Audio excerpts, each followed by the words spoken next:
Good evening classes, আমি Somnath and welcome to Somnath sir classes. আশা করছি তোমরা সবাই খুব ভালো আছো এবং তোমাদের প্রিপারেশন খুব ভালো মতনভাবে চলছে। আমরা ভারতবর্ষের সংবিধান নিয়ে আলোচনা করছিলাম অ্যান্ড আজকে হচ্ছে ক্লাস নাম্বার 3, যেখানে হচ্ছে ভারতবর্ষের সংবিধানের সোর্সেস কোথা থেকে এসছে, বা ভারতবর্ষের সংবিধানের বৈশিষ্ট্য কী কী, বা ভারতবর্ষের সংবিধানের প্রস্তাবনা নিয়ে আলোচনা করব। এর আগের ক্লাসগুলো যেগুলো আমরা করে ফেলেছি, যদি না তোমরা দেখে থাকো তাহলে দেখে নেবে, সুবিধা হবে বুঝতে তোমাদের। আর আজকের যে টপিক, সেই টপিকটা থেকে কিন্তু পরীক্ষায় প্রশ্ন আসবেই আসবে। আজকের টপিকের নাম হচ্ছে sources, features and preamble of Indian constitution. তো চলো ক্লাস স্টার্ট করছি। অ্যান্ড আরেকটা কথা, এই যে ইন্ডিয়ান পলিটির যে ক্লাসগুলো হচ্ছে, তোমরা যদি না এখনো অবধি দেখে থাকো তাহলে একবার দেখে নেবে, সুবিধা হবে। চ্যাপ্টার ওয়াইজ ধরে ধরে আমি তোমাদের জন্য পড়াচ্ছি এইখানে। যেরকম হচ্ছে দেখো, প্রথম চ্যাপ্টার হচ্ছে historical background of Indian constitution. এই যে ভিডিওটা, এই ভিডিও থেকে যে কোনো তোমরা কম্পিটিটিভ এক্সামে, তোমরা যদি বলো যে হ্যাঁ স্যার আমরা WBCS এর জন্য প্রিপারেশন নিচ্ছি, তাও তোমাদের হেল্প হবে। তোমরা যদি বলো ওয়েস্ট বেঙ্গল PSCর আন্ডারে যে কোনো এক্সামের জন্য প্রিপারেশন নিচ্ছ, তাও তোমাদের হেল্প হবে। তোমরা ওয়েস্ট বেঙ্গল পুলিশের যদি প্রিপারেশন নাও, তাও তোমাদের হেল্প হবে। বা আপকামিং স্টাফ সিলেকশন বা SSC যে এক্সাম, যেখানে হচ্ছে জিকে থাকবে, জিকের পোর্শনে কিন্তু পলিটি থেকে প্রশ্ন আসবে। সো চ্যাপ্টার ওয়াইজ ধরে ধরে পড়ো। এই চ্যানেল সোমনাথ স্যার যে চ্যানেল, এই চ্যানেলটিকে তোমরা সাবস্ক্রাইব করো এবং নিজেদের প্রিপারেশন নিতে থাকো। প্লে লিস্টের মধ্যে যাও, প্রত্যেকটা ভিডিও তোমাদের জন্য রয়েছে। চলো আজকের দিনের টপিক স্টার্ট করছি, আজকের ক্লাস। তার আগে একটা কোশ্চেন দিয়ে স্টার্ট করছি। প্রথম প্রশ্ন দেখো, এখানে বলেছে, এটা বিগত বছর যে কোনো কম্পিটিটিভ এক্সামে এই কোশ্চেনটা চলে এসছে। এখানে বলেছে the constitution of independent India was put in practice. মানে দেখো, দুটো প্রশ্ন খুব আসে। বলতে চাইছে ভারতের সংবিধান কবে থেকে কার্যকারী করা হয়েছে। তো এখানে কার্যকারী করার কথা বলেছে, তাহলে সঠিক উত্তরটা হবে হচ্ছে 26শে জানুয়ারি 1950। এই প্রশ্নটা বিগত বছর যে কোনো এক্সামে চলে এসছে। অ্যান্ড এর সাথে সাথে আর একটা প্রশ্ন কিন্তু আসে, যেটা হচ্ছে ভারতের সংবিধান কবে অ্যাডপ্ট করা হয়েছে, মানে হচ্ছে গৃহীত করা হয়েছে। অ্যাডপ্ট মানে হচ্ছে গৃহীত করা। তো এই যদি প্রশ্নটা আসে, তখন অ্যান্সার কিন্তু আলাদা হবে। তখন অ্যান্সার হবে কিন্তু, তোমরা মাথায় রাখবে যে 26শে নভেম্বর 1949-এ আমাদের সংবিধান গৃহীত করা হয়েছিল। এবং এখান থেকে আরেকটা প্রশ্ন তোমরা একটু মাথায় নিয়ে নাও, যে 26শে নভেম্বরই হচ্ছে আমাদের সংবিধান দিবস। তো এই বেসিক কোশ্চেনগুলো একটু মাথায় রাখবে। নেক্সট, পরের টপিকে আমরা যাচ্ছি। দেখো, যেটা বলছিলাম, এখানে সেই প্রশ্নটাই কিন্তু চলে এসেছে। এখানে তোমাদেরকে জিজ্ঞেস করেছে ভারতের সংবিধান কবে কার্যকারী করা হয়েছে। এখানে অ্যাডপ্টের কথা বলেছে, মানে হচ্ছে গৃহীত কবে করা হয়েছে। তো তোমরা সবাই জানো যে এইমাত্রই বললাম, ভারতের সংবিধান 26শে জানুয়ারি 1950, এই 26শে নভেম্বর 1949 সালে গৃহীত করা হয়েছিল। আচ্ছা, এখানে বলেছে যে চেয়ারপারসন কে ছিলেন খসড়া কমিটির। খসড়া কমিটির চেয়ারপারসন কে? আচ্ছা, ড্রাফটিং কমিটি সবাই জানো যে কবে তৈরি হয়েছে। এর আগের ক্লাসও বলেছি, বা প্রতিদিনই একবার করে আলোচনা করি। খসড়া কমিটি হচ্ছে 29 আগস্ট 1947-এ তৈরি হয়েছিল। এবং খসড়া কমিটির যে চেয়ারম্যান, ওনার নাম হচ্ছে ডক্টর BR আম্বেদকরজি। সবাই তোমরা জানো যে ওনাকে জনক বলা হয়, ফাদার অফ ইন্ডিয়ান কনস্টিটিউশন বলা হবে। এগুলো বেসিক জিনিস, পরীক্ষার জন্য ইম্পর্টেন্ট। এবার আমরা ভারতের সংবিধানের কিছু ইন্টারেস্টিং ফ্যাক্ট নিয়ে আলোচনা করব। তো প্রথমেই যে ইন্টারেস্টিং ফ্যাক্টটা আলোচনা করব, সেটা হচ্ছে, তোমরা সবাই জানো যে আমাদের সংবিধান হচ্ছে রিটেন কনস্টিটিউশন, হাতে লেখা কনস্টিটিউশন। তাহলে এখান থেকে কিছু কোশ্চেন পরীক্ষার জন্য আসতেই পারে। তাহলে হাতে কে লিখেছেন? আচ্ছা, ক্যালিগ্রাফারের নাম কি? কোন ভাষায় লেখা হয়েছিল? কতগুলো ভাষায় লেখা হয়েছিল? তো এগুলো একটুখানি আমরা দেখে নিই। সংবিধান যদি আমরা কথা বলি, তাহলে প্রধানত সংবিধান দু রকমের হতে পারে। এক হচ্ছে রিটেন, আর একটা হচ্ছে আনরিটেন কনস্টিটিউশন। তো ভারতের সংবিধান written constitution, not only written, longest written constitution মাথায় রাখবে। এবং যদি বলতে হয় যে প্রথম রিটেন কনস্টিটিউশন কোন দেশে, তাহলে বলবে হচ্ছে আমেরিকার। আনরিটেন কনস্টিটিউশন যদি বলতে হয়, তাহলে বলবে হচ্ছে ব্রিটিশ কনস্টিটিউশন। আমাদের সংবিধান হচ্ছে সব থেকে লংগেস্ট রিটেন কনস্টিটিউশন। আমাদের সংবিধান যেদিনকে কার্যকারী হয়েছিল, সেদিন সংবিধানের মধ্যে কি ছিল, এটা পরীক্ষায় বারবার এসছে। তো 395টি আর্টিকেল মানে ধারা ছিল, 22টা পার্ট ছিল, এবং 8টা শেডিউল ছিল। এখান থেকে দাঁড়িয়ে একটা প্রশ্ন তোমাদের জন্য আসতে পারে, যে কোনো এক্সামের জন্য তোমাকে বলতে পারে এখন পার্ট সংখ্যা কতগুলো। এখন পার্ট কিন্তু বেড়ে গেছে, এখন পার্ট সংখ্যা হচ্ছে 25টা পার্ট সংখ্যা। এবং এছাড়া আরেকটা প্রশ্ন আসতে পারে যে শিডিউল সংখ্যা কত, শিডিউল সংখ্যা হচ্ছে 12টা। তো এগুলো একটু মাথায় রাখবে। নেক্সট যে বিষয় বলছিলাম যে আমাদের সংবিধান হাতে লেখা, তাহলে এটা সবার জানতে ইচ্ছা করে না যে আমাদের সংবিধান কে হাতে লিখেছেন। তো বেসিক্যালি হচ্ছে দেখো আমাদের যে অরিজিনাল কনস্টিটিউশন, এটা হচ্ছে আমাদের অরিজিনাল কনস্টিটিউশন এবং এটা দেখো হাতে লেখা। তো হাতে লিখেছেন হচ্ছে প্রেম বিহারী নারায়ণ রাইসদা। উনি ইংরেজি ভাষার সংবিধান যেদিনকে তৈরি হয়েছিল দুটো ভাষাতে লেখা হয়েছিল, এটা মাথায় রাখবে। একটি হচ্ছে ইংরেজি ভাষার সংবিধান আর একটি হচ্ছে হিন্দি ভাষার। এবং অরিজিনাল কনস্টিটিউশন আমরা কিন্তু ব্যবহার করি না, সেটা কিন্তু রাখাই থাকে, আমরা তার কপি ব্যবহার করি।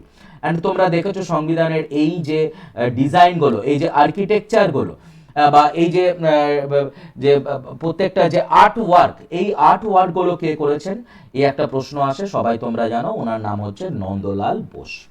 তাহলে ভেরি ইন্টারেস্টিং একটা তথ্য আমরা পেলাম যে ভারতের সংবিধানের ক্যালিগ্রাফার, ক্যালিগ্রাফার কথাটার মানেটা কি, বহুবার এই কোশ্চেনটা পরীক্ষায় এসছে।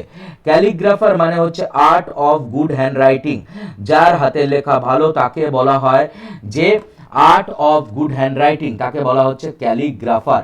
ওকে, এবং ক্যালিগ্রাফারের নাম হচ্ছে প্রেম বিহারী নারায়ণ রাইসদা, প্রেম বিহারী নারায়ণ রাইসদা, এটা মাথায় রাখবে, ঠিক আছে। আচ্ছা, প্রেম বিহারী নারায়ণ রাইসদা কিন্তু ইংরেজি ভাষায় লিখেছিলেন, এটাও তোমরা একটুখানি মাথায় রেখো, ইংরেজি ভাষায়।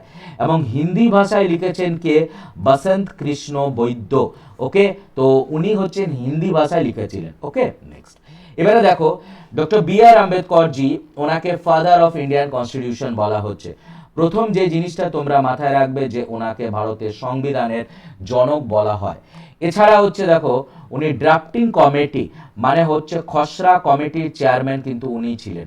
আচ্ছা, তা একটু আগেই আমরা দেখছিলাম যে ড্রাফটিং কমিটির মধ্যে টোটাল মেম্বার কতজন ছিল, যদি এই প্রশ্নটাই আসে তখন বলবে যে 7 জন মেম্বার ড্রাফটিং কমিটির মধ্যে ছিল। এছাড়া আরেকটা জিনিস আসতে পারে, ড্রাফটিং কমিটি কবে তৈরি হয়েছে, তোমরা সবাই জানো যে 29 আগস্ট 1947 ড্রাফটিং কমিটি তৈরি হলো। এবার ডক্টর বি আর আম্বেদকর জি, কিছু প্রশ্ন ওনাকে ঘিরে আসবেই আসবে, যেমন হচ্ছে উনি কোন ধারাকে বা কোন আর্টিকেলকে বলেছিলেন heart and soul of Indian constitution. তো এটি কমন প্রশ্ন, সবাই জানো তোমরা আর্টিকেল নাম্বার 32 কে উনি বলেছিলেন heart and soul of Indian constitution. এবং এর সঙ্গে সঙ্গে আরেকটা জিনিস মাথায় রাখবে, যদি কখনো পরীক্ষায় জিজ্ঞাসা করে শুধুমাত্র সোল অফ ইন্ডিয়ান কনস্টিটিউশন মানেটা কি, তাহলে তার উত্তর আলাদা।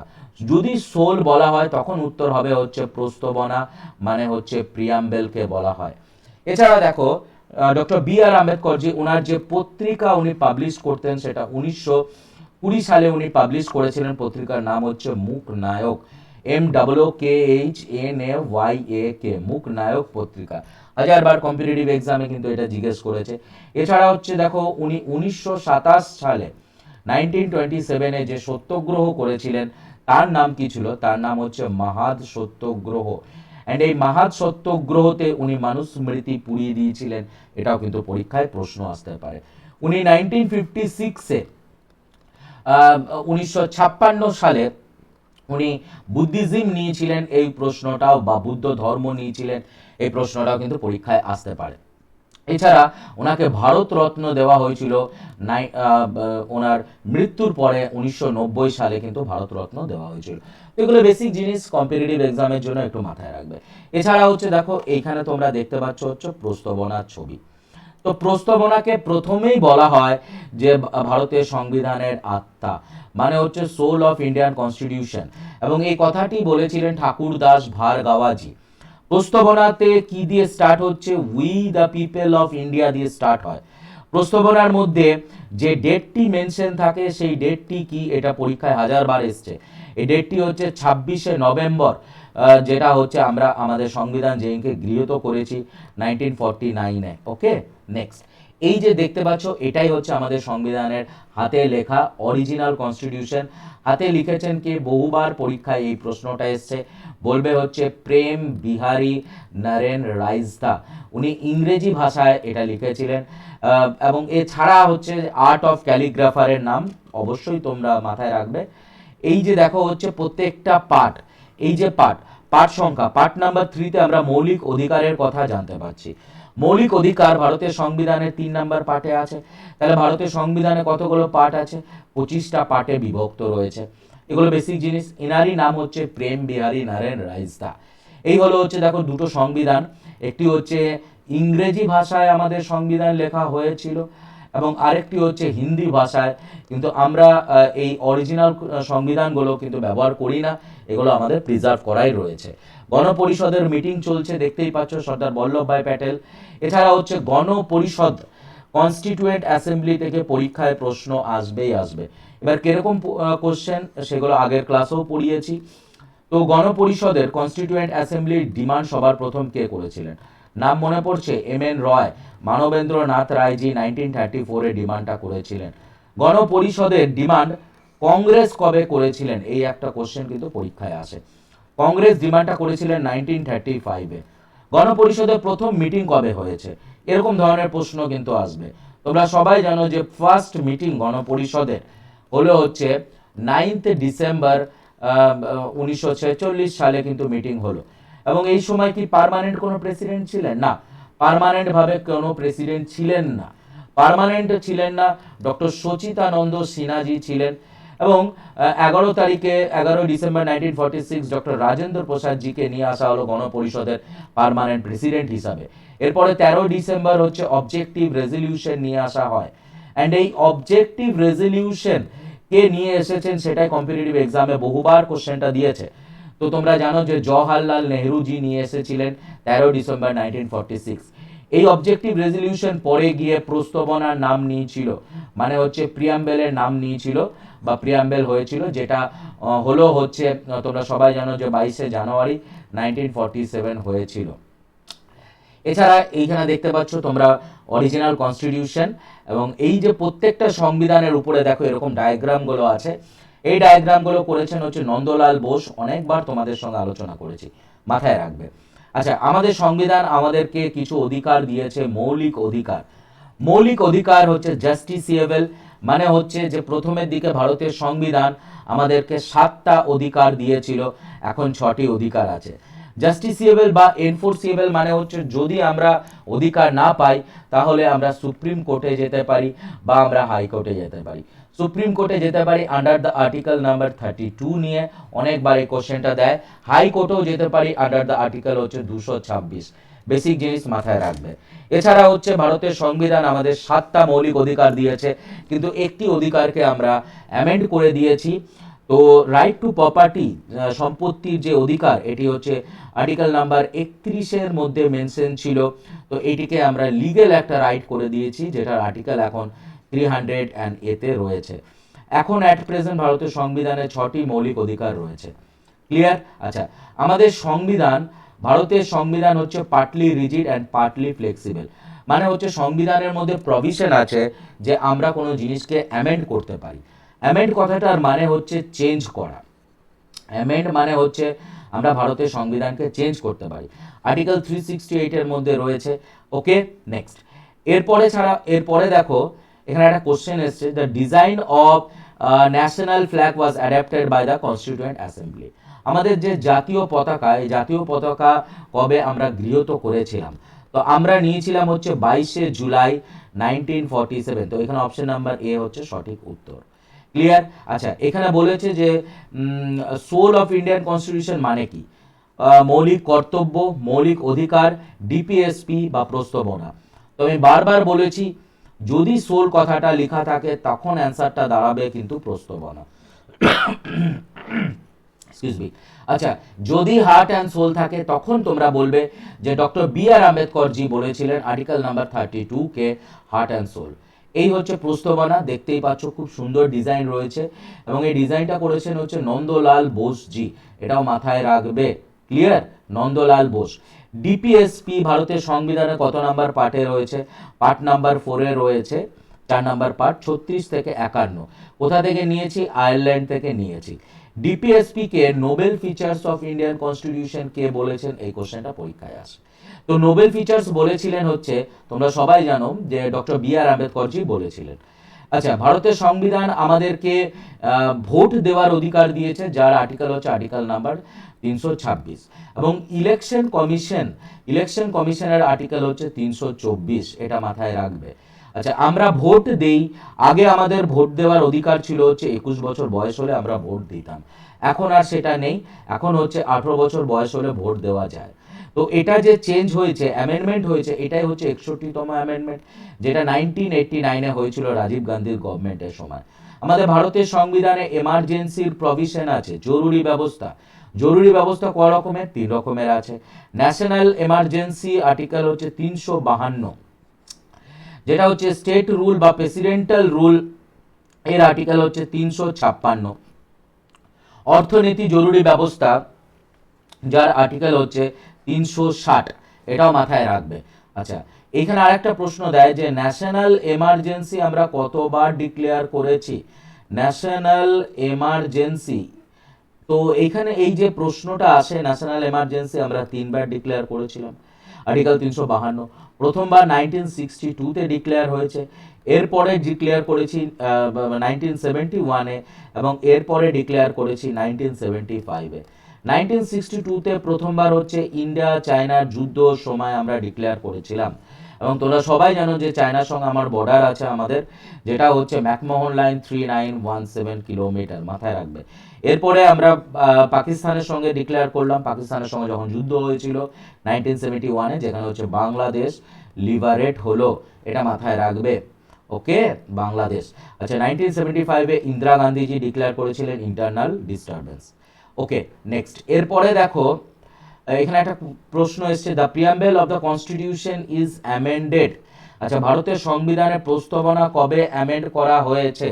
প্রস্তাবনাকে আমরা একবারই অ্যামেন্ড করেছি, যেটা অ্যামেন্ড হয়েছে 1976-এ, এবং এটিকেই বলা হয় 42nd amendment. 42nd অ্যামেন্ডমেন্টকে mini constitution বলা হয়। তোমরা যারা কম্পিটিটিভ এক্সামের প্রিপারেশন নিচ্ছ, এবং তোমরা যারা ভাবছো যে তোমরা কিভাবে প্রিপারেশন নেবে, এই চ্যানেল সোমনাথ স্যার চ্যানেলটিকে সাবস্ক্রাইব করো। প্রত্যেকটা ভিডিও তোমাদের জন্য বানানো রয়েছে, এগুলো দেখো প্রত্যেকটা ভিডিও ডেসক্রিপটিভ ভিডিও, প্রত্যেকটা ভিডিও 1 ঘন্টার উপরে ভিডিও রয়েছে ডেসক্রিপটিভভাবে, এখানে প্রত্যেকটা ভিডিও তোমাদের জন্য রয়েছে। এবং তোমরা যারা ভাবছো যে তোমরা নোট পারচেস করবে, তো এখানে প্রত্যেকটা বিষয় দেখো নোট রয়েছে। এই যে জেনারেল স্টাডির যে নোটটা, যেখানে হচ্ছে 5টা বিষয়ের উপরে এই নোটটা রয়েছে, ডেসক্রিপটিভ নোট। 5টা বিষয় মানে হচ্ছে দেখো ইন্ডিয়ান পলিটি, ইন্ডিয়ান হিস্ট্রি, প্রাচীন ভারতের, মধ্যকালীন ভারতের, এবং এছাড়া হচ্ছে যে ইন্ডিয়ান হিস্ট্রি এবং ওয়েস্ট বেঙ্গল, ইন্ডিয়ান জিওগ্রাফি এবং ওয়েস্ট বেঙ্গল জিওগ্রাফি। যদি তোমরা মনে করো যে স্যাম্পল ফাইল দেখবে নোটটা পারচেস করার আগে, অবশ্যই তোমরা স্যাম্পল ফাইলগুলো দেখো। অ্যান্ড আমি আবারও বলছি যে এই নোটগুলো কিন্তু বেশি দিন এখানে থাকবে না। তোমরা যারা পারচেস করতে চাইছো, তোমরা পারচেস করে নাও, এবং নিজেদের প্রিপারেশন কন্টিনিউ করতে থাকো। এবং যদি মনে হয় দেখো প্রত্যেকটা নোট, কারণ সব থেকে বেস্ট হবে এই নোটটা, কারণ তোমরা এখানে সমস্ত বিষয় পেয়ে যাচ্ছ, প্রাচীন ভারত বলো, মধ্যকালীন ভারতের ইতিহাস বলো, এখানে সমস্ত নোটগুলো তোমরা কিন্তু পেয়ে যাচ্ছ। দেখো পাল বংশ, সেন বংশ, স্লেব বংশ, খলজি বংশ, তুগলক বংশ, লোদি বংশ, তো এখানে সমস্ত বিষয়ের উপরে নোট খুব সুন্দর করে দেওয়া রয়েছে। সমস্ত বই ঘেটে লাভ নেই, কম্পিটিটিভ এক্সামের যা দরকার সেটাই তোমরা নাও। আচ্ছা, এছাড়া যদি মনে করো যে না স্যার আমরা শুধুমাত্র হিস্ট্রি নোটটা কিনবো, সেটাও কিনতে পারো। হিস্ট্রি নোটে 3টে নোট রয়েছে এখানে। বা যদি ভাবো যে একটা একটা করে নোট কিনবে, কিন্তু একটা একটা করে নোট কিনে লাভ নেই, পুরো প্যাকেজটাকে নিয়ে নাও, সুবিধা হবে। এটা হচ্ছে হ্যান্ড রিটেন নোটের প্যাকেজ, যেখানে হচ্ছে যে তোমরা 5টা নোট পাবে হ্যান্ড রিটেনের। যদি তোমরা মনে করো যে তোমরা দেখতে চাইছো যে কিরকম হ্যান্ড রিটেন নোটটা রয়েছে, অবশ্যই তোমরা দেখতে পারো। দেখো এখানে প্রত্যেকটা হ্যান্ড রিটেন নোট আমার রয়েছে, এগুলোকে দেখো, নিজেদের প্রিপারেশন নিজেরা নিতে থাকো। দেখো প্রত্যেকটা জিনিস হ্যান্ড রিটেনে করা রয়েছে।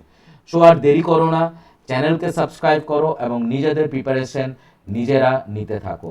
আচ্ছা, যেটা পড়াচ্ছিলাম সেই বিষয়ে আমি অন্তত একটুখানি বলে দেই। এরপরে দেখো সোর্সেস কি, ভারতের সংবিধানের কি কি সোর্সেস মানে হচ্ছে যে আমাদের ম্যাক্সিমাম জিনিস হচ্ছে বড়। তাহলে এবার কিছু জিনিস যেগুলো লাগবে, যেরকম হচ্ছে কানাডা থেকে কি নিয়েছি, কানাডা থেকে নিয়েছি যে অ্যাপয়েন্টমেন্ট অফ দ্য গভর্নর, আচ্ছা রাজ্যপালের আর্টিকেল সবাই তোমরা জানো যে 153 নম্বর আর্টিকেলে বলা হয়েছে রাজ্যপালের কিন্তু কোনো ইলেকশন হয় না, এটা মাথায় রাখবে। কোনো ইলেকশন কিন্তু রাজ্যপালের হয় না।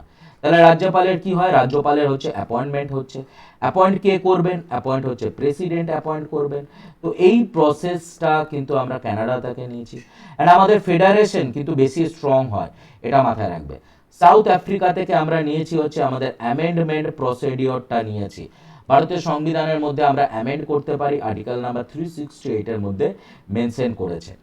এবং দেখো মেম্বার দেখো রাজ্যসভার যে মেম্বার তাদের যে ইলেকশন, দেখো রাজ্যসভার ইলেকশন কি হয়?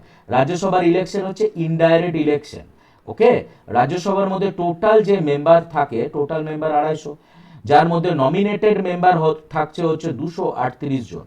অ্যান্ড এই 238 জন কোথা থেকে আসছে? এটি আসছে হচ্ছে বিধানসভা রাজ্য থেকে যাচ্ছে, এবং এটি ইনডাইরেক্ট ভাবে হচ্ছে। তো এই ইলেকশনের প্রসেসটা আমরা নিচ্ছি হচ্ছে সাউথ আফ্রিকা থেকে। এবং 250 জনের মধ্যে হচ্ছে 12 জন হচ্ছে নমিনেটেড মেম্বার থাকবে। আচ্ছা, রাশিয়া থেকে আমরা কি নিয়েছি? আমাদের কর্তব্য নিয়েছি, ফান্ডামেন্টাল ডিউটিস নিয়েছি। ভেরি ইম্পর্টেন্ট, ফান্ডামেন্টাল ডিউটিস আমাদের সংবিধানের মধ্যে ছিল না। আমরা যখন 42তম অ্যামেন্ডমেন্ট করছি ভারতের সংবিধানকে, তোমরা সবাই জানো যে 1976-এ তখন আমাদের মৌলিক কর্তব্যটা এলো। অ্যান্ড এই মৌলিক কর্তব্য রেকমেন্ডেশন করেছেন হচ্ছে সর্দার শরণ সিং হচ্ছে রেকমেন্ডেশন করেছিলেন। ওকে, নেক্সট হচ্ছে ফ্রান্স থেকে দেখো এসব কনসেপ্টগুলো নিয়েছি। রিপাবলিকের কনসেপ্ট নিয়েছি, ঠিক আছে, লিবার্টির কনসেপ্ট নিয়েছি, ইকুইলিটি, এবং এগুলো কোথায় রয়েছে? প্রস্তাবনার মধ্যে রয়েছে। জার্মানি বা ওয়েমার থেকে কি নিয়েছি? আচ্ছা দেখো, এমার্জেন্সির সময়, জরুরি ব্যবস্থার সময় আমাদের মৌলিক অধিকার বন্ধ হয়ে যায়, কিন্তু দুটো আর্টিকেল বন্ধ হয় না। তো এই কনসেপ্টটা আমরা নিয়েছিলাম জার্মানি থেকে। অস্ট্রেলিয়া থেকে কি নিয়েছি? অস্ট্রেলিয়া থেকে কনকারেন্ট লিস্ট নিয়েছি। আচ্ছা, এবারে লিস্ট কত নাম্বার শিডিউলে মেনশন করে রেখেছে? ধরো যদি এই প্রশ্নটাই আসে, তখন বলতে হবে ভারতের সংবিধানের 7 নাম্বার শিডিউলে রয়েছে। তো 7 নাম্বার শিডিউলের দিকে তাকালে প্রথমেই আমরা দেখতে পাবো হচ্ছে ইউনিয়ন লিস্ট। ইউনিয়ন লিস্ট, ইউনিয়নের হাতে আগে 97টি বিষয় ছিল, এখন হচ্ছে 100টি বিষয় রয়েছে। এরপরে হচ্ছে প্রত্যেকটা রাজ্যের বিষয় রয়েছে, স্টেট লিস্ট। স্টেটের হাতে বিষয় আগে বেশি ছিল, তো 66, এখন এটা কমে গেছে, এখন হচ্ছে 61টা। এবং উভয় পক্ষ মানে হচ্ছে কনকারেন্ট, এই কনকারেন্ট লিস্টটা আমরা অস্ট্রেলিয়া থেকে নিয়েছি। গভর্নমেন্ট অফ ইন্ডিয়া থেকে দেখো আমরা নিয়েছিলাম হচ্ছে ফেডারেল স্কিম, গভর্নরের পোস্ট, এছাড়া হচ্ছে public service commission. US constitution থেকে ইমপিচমেন্ট প্রসেসটা নিয়েছি। ইমপিচমেন্ট মানে হচ্ছে রিমুভাল। এবং ভাইস প্রেসিডেন্ট যে রাজ্যসভার চেয়ারম্যান হবে, এটি কত নাম্বার আর্টিকেল? এটি হচ্ছে আর্টিকেল নাম্বার 64-তে মেনশন করে রেখেছে। And removal of the supreme court, supreme কোর্টের যে বিচারপতির যে রিমুভ হচ্ছে বা হাইকোর্টের বিচারপতি, সেটা আমরা নিয়েছি। আচ্ছা, ব্রিটিশ কনস্টিটিউশন থেকে পার্লামেন্টারি ফর্ম অফ গভর্নমেন্ট নিয়েছি, সিঙ্গেল সিটিজেনশিপ নিয়েছি, বাই ক্যামেরালিজম তথ্য নিয়েছিলাম। বাই কথাটার মানে টু, ক্যামেরাল কথাটা মানে হচ্ছে হাউসেস। এই যে তথ্যটা, দুটো কক্ষ, একটি হচ্ছে লোয়ার হাউস, একটি হচ্ছে আপার হাউস। তো এই কক্ষটা আমরা এই তথ্যটা নিয়েছিলাম। আইরিশ বা আয়ারল্যান্ড থেকে হচ্ছে প্রথমে DPSP, directive principal of state policy.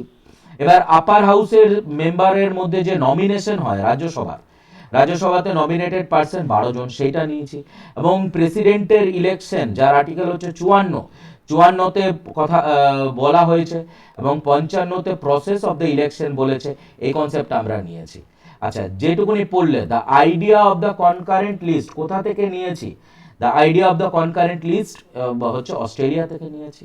এবারে আমরা যেটা পড়বো দ্যাট ইজ দ্য প্রস্তাবনা। প্রস্তাবনাকে প্রথমেই বলা হচ্ছে introduction part of Indian constitution. প্রস্তাবনা হচ্ছে মডিফাইড ভার্সন অবজেক্টিভ রেজলিউশনের। অ্যান্ড এই অবজেক্টিভ রেজলিউশন জওহরলাল নেহরুজি নিয়ে এলেন 13ই ডিসেম্বর 1946-এ। এবং প্রস্তাবনা চালু হলো, মানে হচ্ছে প্রিয়াম্বেল স্টার্ট হলো, গণপরিষদের মধ্যে এলো হচ্ছে 22শে জানুয়ারি 1947। এবং একবারই আমরা প্রস্তাবনাকে অ্যামেন্ড করেছি, যেটা হচ্ছে 42তম অ্যামেন্ডমেন্ট 1976-এ অ্যামেন্ড হয়েছে। অ্যামেন্ড করে 3টে কথা নিয়ে এসেছি, that is the socialist, secular and integrity. আচ্ছা, is constitution a part of the preamble? আচ্ছা, প্রিয়াম্বেল কি সংবিধানের পার্ট? দেখো 1960s যখন বেরুবাড়ি কেস এসেছিল তখন বলা হয়েছিল যে না, প্রিয়াম্বেল কিন্তু প্রস্তাবনা কিন্তু পার্ট নয়। 1973-তে কেশবানন্দ ভারতী কেসে বলা হলো যে yes it is the integral part. এবং আর একটা জিনিস মাথায় রাখবে যে প্রস্তাবনা কিন্তু নন জাস্টিসিয়েবল থিং। আচ্ছা, তোমরা যাই লেখা থাকুক প্রস্তাবনার মধ্যে সেটাকে নিয়ে তোমরা কোর্টে যেতে পারবে না। ওকে, আচ্ছা এবারে প্রস্তাবনার মধ্যে কি রয়েছে দেখো, 5টা ওয়ার্ড মেনশন করা রয়েছে। এক হচ্ছে সভারেন, এক হচ্ছে সোশ্যালিস্ট, এক হচ্ছে সেকুলার, এক হচ্ছে ডেমোক্রেটিক, এক হচ্ছে রিপাবলিক। এটাকে সমস্ত একত্র করেই হচ্ছে India. Okay, sovereign country, socialist country, secular country, democratic country বা রিপাবলিক কান্ট্রি। এবং যে ডেটটা মেনশন থাকে সেই ডেটটা হচ্ছে নভেম্বর 26, 1949। এবং সংবিধানের যেটা হচ্ছে যে কার্যকারী হয়েছিল সেটা অবশ্যই তোমরা মাথায় রাখবে। আচ্ছা, সভারেন মানেটা কি? সভারেন মানে হচ্ছে ইন্ডিপেন্ডেন্ট থাকা, বাইরের কোনো ফোর্স, বাইরের কোনো অথরিটি কিন্তু আমাদের উপরে আর শাসন করতে পারবে না। আচ্ছা, রিপাবলিক মানে কি? রিপাবলিক মানে হচ্ছে যে হেড অফ দ্য স্টেট হবে সে ইলেকশনের মাধ্যমে আসবে। সোশ্যালিস্ট কথাটা আমরা 42nd অ্যামেন্ডমেন্টে নিয়ে এসেছি।